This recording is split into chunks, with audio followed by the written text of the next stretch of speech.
Thank you.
Yo, how's it going?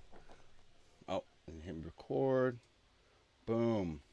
Yo, welcome everyone to the Crypto Continuum weekend. Whatever I called this. Shit. What did I call it? It was catchy too. Anyways, weekend rundown. I think that's what it was. Makes sense. Just a quick rundown of stuff that was happening this week with a focus on the Hive blockchain and community. We don't take ourselves too serious around here. We're not trying to please everyone. We're just trying to please ourselves and hope that y'all have a good time along the way. First story, we're checking out markets. Let's boom. CoinGecko, this bitch. All right. So first thing, and this is like the second, basically rough draft. We're getting a little bit better each time.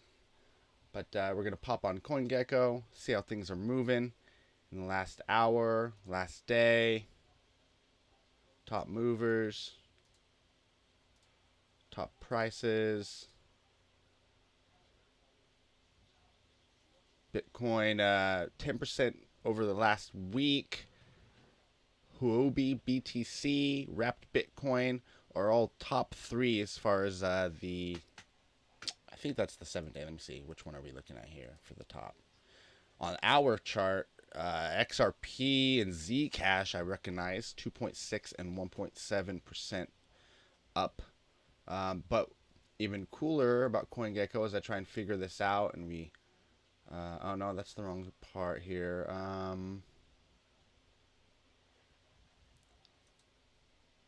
Portfolio. And then watch list. If it'll click over here. Shout out, say hey to say hey to anyone in chat. That's what I'm saying. Telling you to say hello. If you're in chat and are hanging out. So we got Tron, Theta, BitTorrent, Steam, Hive, and Splinterlands on here to check out for our regular content. Whatever. Fine. That's what we're going to do. And let's see here. If we go to last 7 days,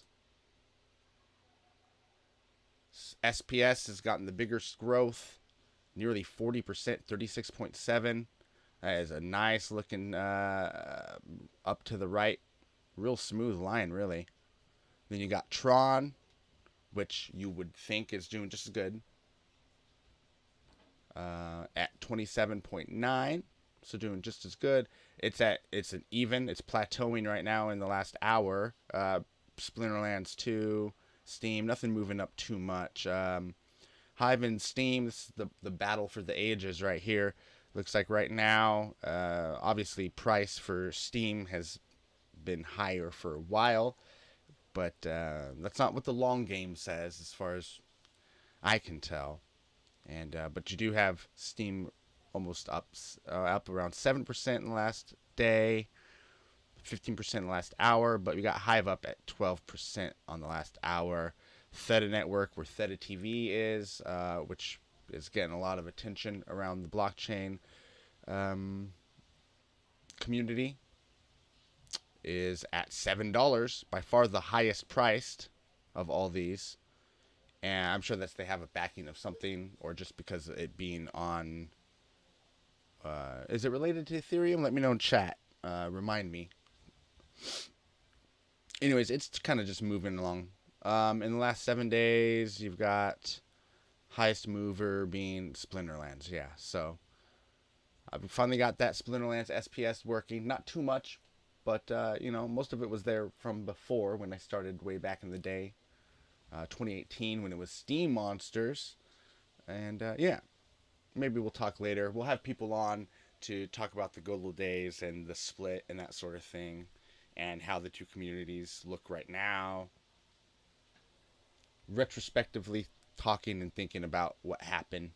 What was it, like a year ago now? Again, hit me in comments. Okay, I'd like to have a little timer somewhere to keep me on track, but it doesn't really matter. So we're going panel 2. We're going chat. This is where I say hello to the chat while we're chilling. I don't see anyone watching right now, so feel free in comments to say hello. Don't forget to like and subscribe, no matter depending on where you're watching. If you're watching on Peaked or 3Speak, which is part of the Hive blockchain and community, please follow me, like it, upvote whatever you can, and I'll love to see a comment down there from you. That's a community I love building, and want to meet everyone over there that's interested in the videos and learning blockchain and crypto with me, and us growing the Hive community together just in general. So yeah, hit up the comments now. So that's what the chat's about. Next story we've got is headlines. We're going to bring up CT. See what we got here. Now, I had one bookmark that I wanted to check out, but first we'll just check out the headlines, see what's going on for the weekend. 3 hours ago, wealth managers gain exposure to Bitcoin via Grayscale, according to a new SEC filing. Okay, you got some DeFi stuff. Vietnam leads crypto adoption in Finder's 27 country survey. Let's check this one out. Financial product comparison website Finder.com has released its largest crypto report, where it evaluated adoption trends across 27 countries in Europe, Asia, and the Americas. Oh, this is a whole video, huh? Do I get audio on this? Vietnam leads crypto adoption in Finder's 27 country survey. Emerging economies like Vietnam, India and Indonesia are leading the charge when it comes to cryptocurrency adoption, underscoring important use cases for digital assets tied to remittances and financial inclusion. Finder's survey of 42,000 people across 27 countries revealed that Vietnam had the highest adoption rate, with 41% of respondents claiming they had purchased cryptocurrency. 20% of Vietnamese said they had purchased Bitcoin, BTC, which was the highest among all countries polled. Although Vietnam's strong outperformance may appear surprising at the surface, Finder's survey corroborated other data showing that the Southeast Asian country is punching above its weight when it comes to crypto adoption. As Cointelegraph reported in June, Vietnam ranked 13th and realized Bitcoin gains for 2020, despite having only the 53rd largest economy based on gross domestic product. Related, report, Vietnam's PM asks state bank to trial digital currency on the blockchain. Regarding the motivation for purchasing crypto in Vietnam, the Finder report claimed, remittance payment may have played a significant role in these numbers, with cryptocurrency an option for migrants who want to send money home and avoid exchange fees. Okay, that's interesting. I first of all didn't know that Cointelegraph had a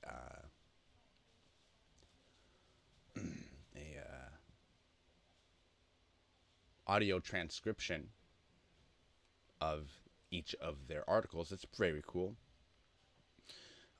Thinking about what we heard from that article, what do you? There's always talk on all these crypto shows and on the magazines and websites. The magazines, what are we in the 90s? Wondering if this lack of regulation and how that regulation will look is going to ultimately lead to us playing a game of catch up we can't ever actually succeed in catching up with, because China, Vietnam, all these other places that are a little more, for whatever reason, maybe it's more or less regulation, they're getting ahead of us. They're ahead of the game in different ways. So you're hearing this kind of news all the time. Let's pop back here. Let's see what else. London court orders Binance to trace hackers behind the 2.6 million Fetch.ai hack. Or attack, excuse me. Got Ethereum alone, not enough to disrupt big tech, says Jack Dorsey. A lot of talk around that. Can't wait to see what Dorsey does with integrating Bitcoin into Twitter through, I believe it's going to be through the Lightning Network. from what I remember hearing. Let's see. We got how will blockchain and crypto improve the lives of LGBTQ people? Experts answer. Let's click into this one, see what they say here. Kind of irreverent, which is interesting. Not about the markets. Does this one have the audio thing too? See, this one doesn't have the audio. That's interesting. Well, this is much longer too. Let's just read the little bit of the intro here. We live in a world where in at least 69 countries there's national laws that criminalize same-sex relations. Emergent tech plays an important role in the process of protecting lesbian, gay, bisexual, transgender, and intersex people. Last year, the world witnessed the onset of the COVID-19 pandemic. So this is basically just, let's see here. Emergent tech is gaining momentum, becoming not just an innovative niche industry, but rather our daily practice. To find out what crypto and blockchain industry reps think about the impact of these technologies on the community, Cointelegraph reached out to a number of them to ask their opinion. Interesting. So this is much longer than I thought it was. Quite in depth, so I'll leave a link to this for people to read and dig into. Be interesting to see what they are talking about. And we'll stick over there. And then we'll move to the next one, which is NFTs. And then okay.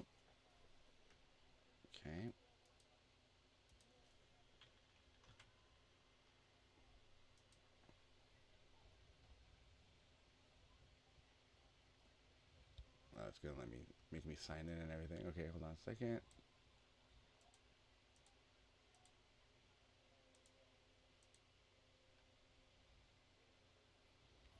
Panini America, who do sports cards and NFTs, does not like Brave. It just does not work in Brave. You have to open it in Chrome. So that's lame. Let's see here.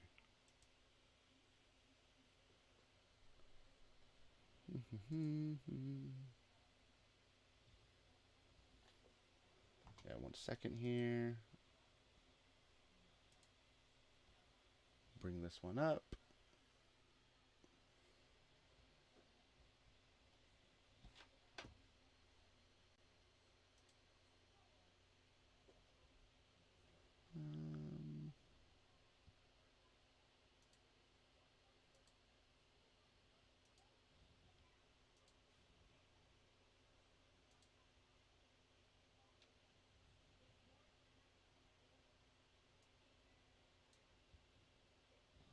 Okay.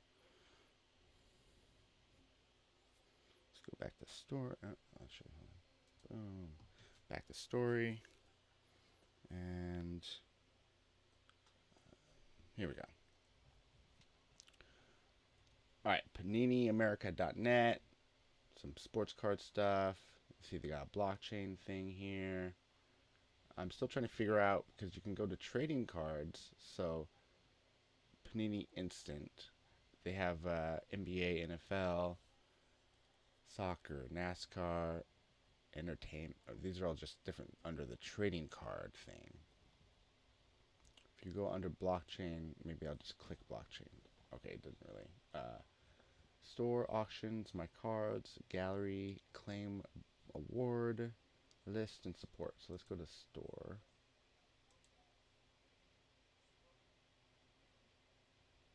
So we see some NBA, MLB, or whatever that is. Whatever league. More NBA stuff, some NFL, an old baseball, soccer. Okay. Pretty cool. I've done my, back in the day, did lots of, I still have like the sports cards in the bin back somewhere. So those are the only sports they have as blockchain cards right now. But they have digital I guess they're physical too. I'm not sure exactly how that works. If you get like a digital copy of it as well, doesn't it's not exactly. I mean, I imagine for $10 you don't just get the physical, but if you put it in your cart, you go in there. See, I have a Jose Aldo, $10. Can I go and see the particulars? Yes, you see, it says it's a 2.5 by 3.5 trading card. Inaugural release of the Panini Instant UFC 2021. Panini Instant UFC will continue throughout the rest of the calendar year with offerings of the biggest moments and highlights. Panini Instant UFC is not limited to just pay-per-view events. Look for event-specific moments celebrating key moments from the Octagon. Most instant cards will be available in a base version numbered to the amount sold, a green version numbered to 5, and a black 1 of 1 available on a first-come basis. Some cards throughout the season will have autographed versions available in limited quantities. Most cards are available for a 25 to 48 hour ordering window. And then they pull them, I guess? Or they mean individual cards. I don't know. In most cases, cards are shipped to consumers within like a week after the order window expires. All sales of Fani aren't copy rendering and subject to not be exact. Okay, interesting. So this says hour and 20 minutes, $10. You can see the back here. Same picture. Kind of lame that same picture. I kind of wanted a different picture. And, when the cards back in the day had like the stats. I want the stats. I want like his height and weight, his reach, his record. Like I want, and maybe a different picture. If it was the same picture but with the stats, that'd be cooler than a different picture, no stats. Let's put it that way. But anyway, so very cool. Something I might be interested in getting one of. But next episode, I'll bring up the other because the UFC does have a deal that they reported earlier this year for who they're going to make their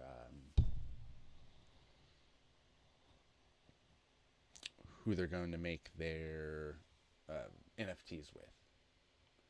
And in fact,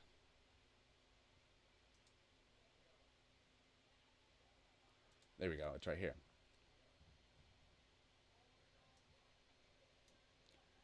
It's Dapper Labs. This is from February 25th of last year. Dapper Labs partners with UFC to bring new digital collectibles to fans on blockchain. Now, I don't know if this has changed since their UFC's partnership with Crypto.com. Maybe they're kind of taking this over, or maybe Panini. I'm sorry. Even maybe Dapper's just in on the deal or under the umbrella of Crypto.com. I don't know. I'm gonna look more into that for sure. But very interesting. Definitely looking forward to getting some NBA Top Shot style NFTs from UFC. That'll be very cool. Definitely some I'd be in on collecting. Now, let's see. What else do we have? Hive.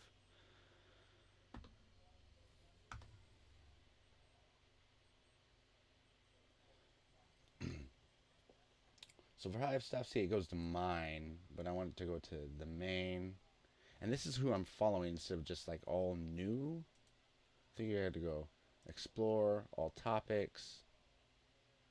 So Peaked is basically a front end built on the Hive.o blockchain. If you sign up for like the Splinterlands game, which is really big right now, you're automatically signed up to use Peaked and all the other dApps, which are decentralized apps that are on the Hive blockchain. So it's very cool. So you'll see 7 hours, 9 hours. So these are ones that are trending. And we've got something from lots of different communities or hashtags that people use. So Leo Finance is the financial community. A weekly developers recap, some pictures, 6-month evaluation of my Splinterlands assets. So all these different things. Lots of Splinterland stuff right now. It's very popular, of course. But I've always found it to be mostly financial stuff and free speech type of stuff. Still, that's still kind of the community that dominates until more people that aren't so crypto savvy are able to get in. But there's lots of, for most blockchains and projects, there's a lot of hurdles, and it's not easy to get signed up. We There's developers on the Hive blockchain who have set things up to make it a little bit easier. Like they're slipping my mind right now, but again, we'll have, I think one's on border. But those are something I can definitely make available to people that are interested that aren't part of the community. And as you see, IRS to not go after miners if considered brokers, relating to the latest bill to be passed. DEC is a popular choice for SPS airdrops on Splinterlands. I saw that DEC's one of the. Let's see, how would you consider that? SPS is the token for Splinterlands. DEC is the in-game token you use, and get you. Let's see, you. It's like your HP points in lots of games. So you lose a little. No, you don't. No, that's wrong. You have the points that relate to what level you are. That you, if you win, you gain those. If you lose those, and that can knock you down. The higher rating you are, so it goes like bronze 3, bronze 2, bronze 1, and then it goes like silver all the way up. The higher you are, the more gains you get from winning, and what you win is DEC, and then you can convert that into new cards, and or SPS. You can stake it or cash it out. So if you're making enough, you can do a little bit, cash a little bit out every week, and get a nice little regular extra income in your pockets. So that's always cool. Because I think it'll only get bigger. So I'm talking about the Golden Cross alert on Bitcoin that people are talking about. In the future, I guess I'll do more like something specific. I just kind of wanted to pop onto Peaked and take a look, see what was there. What happened to my 10-day training before becoming an Axie Buzz Scholar? Be your Saturdays. Let's see what's this. Are you going after life-changing money?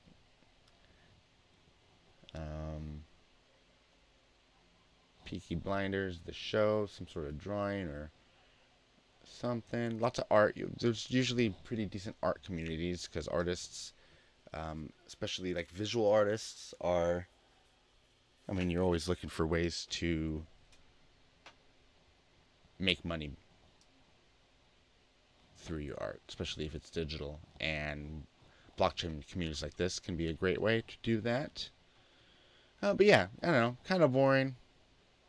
It's not like there's tons of super broad entertainment. It's all pretty niche, or a deep or deep as far as or in the weeds, complicated. But there are certain communities you can get to. If you're really into cooking, there is a decent cooking community, and you can really get into that and just meet all those people and be, just fine and dandy. But for the random person just to jump on here and find something worth it, like my kid's not going to jump on here and find anything that's going to keep him around, right?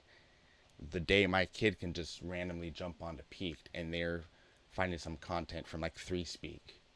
She watches a lot of YouTube. They both do. So you go to Three Speak. Let's see if we can do that. Three Speak, which is the Hive Blockchain's YouTube. and you can check out what they want. But still, like I could say, hey, go on here and try and find some stuff you're into. It's just there aren't that kind of her kind of users, even his kind of users. They're not gonna find much they're into. Some ASMR, family gaming. Um, it's lots of it is people that are part of the community, and the community supports them, which is great. But it's not necessarily like someone that's just posting something that you would randomly see and be like, oh dang, that's awesome. A lot of it's just community based. You know the person, that sort of thing. In my opinion, unless you're like, unless you're a right winger, then there's a lot of probably stuff you could get into. Again, certain niches are huge, but just the random general person from on the street, they're not. I don't think they're going to be really getting their socks knocked off. So the job of all of us in the community is to make it easy and do as much as we can to make it attractive for other content creators to get over here, and then that'll bring people over checking it out, which brings more content creators, and that's how you get by, you know. So these places, these big channels like BitBoy Crypto, they're on Theta TV. I mean, come on, why aren't you on some of these other places like D Live? I don't know, but I guess it's just not big enough. And that's about it. So let's go to bear or bull time.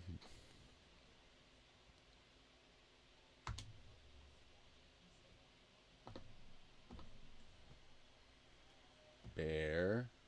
Oh, come on now. Don't be shy, bear.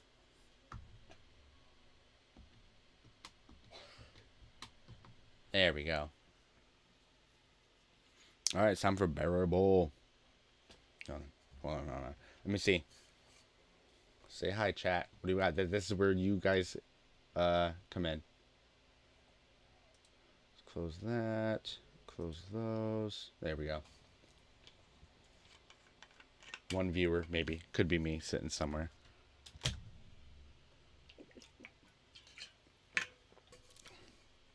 Oh, I bet that was loud. All right. Bearable. First one. Olives. I don't care. Green, black, Spanish, Puerto Rican. Even the German olives are good. So I like them all. Put them in a salad, pop them in my mouth, stuff them with garlic, stuff them with all kinds of yummy shit. Always good. What do y'all think? Let me know about olives. Do people even like particular ones? I guess black's most popular. Here, let me ask you this: are they all the same? Is this like a peppers situation where it's just like a different maturity of the fruit? Is it a fruit? See, I just don't know anything about them. I just know they're delicious. Next. Oh, hold on. I bull it. I'm very bullish on the olives. It's the future, kid. I'm telling you. All right, next. Yeah. Skateboarding in the Olympics. What do we think about it? Are we bearish or bullish? Personally, skateboarding might not be like the most fun to watch, but it's not like Summer Olympics are full of sports that are fun to watch. And a lot of them are just sports that are simply just old ass sports from old ass Olympics. And it's like, yeah, fine. Kick out the horse jumping over shit and let in the skateboarding. Maybe let in the jujitsu. Let a couple more weight classes into the wrestling tournament. We don't need, 50 different badminton teams. I'm not convinced of it. So, yeah, that's the way I think of it. I think you gotta let in these new sports, give them a shot, give them a try. These new athletes. I mean, it that whole debate about what is an athlete. I don't know. I all I know is I can't fucking do it, and it takes a lot of work, and it takes some sort of athleticism to be able to flip the boardy thing. I mean, they're not like the best athletes in all of sports, but compared to like I'm trying to think of another bullshit sport. Volleyball. Is volleyball really that much harder to get good at than skateboarding? Is it harder at all? Let me know. I'm bulling it. Boom. Get rid of the old, bring in the new. Skateboarding's fine. We brought in snowboarding, and you knew that was the beginning of the end for all these old ass. Like, they have old ass 80-year-old dudes like doing the skeet shooting. Whatever. I don't know. Next and last, boom, mayonnaise. What do we think? Huh? Some people hate it. Some people love it. Some people are real freaks and do the that fakey stuff. What is it? The Miracle Whip. Gross. Don't even go there.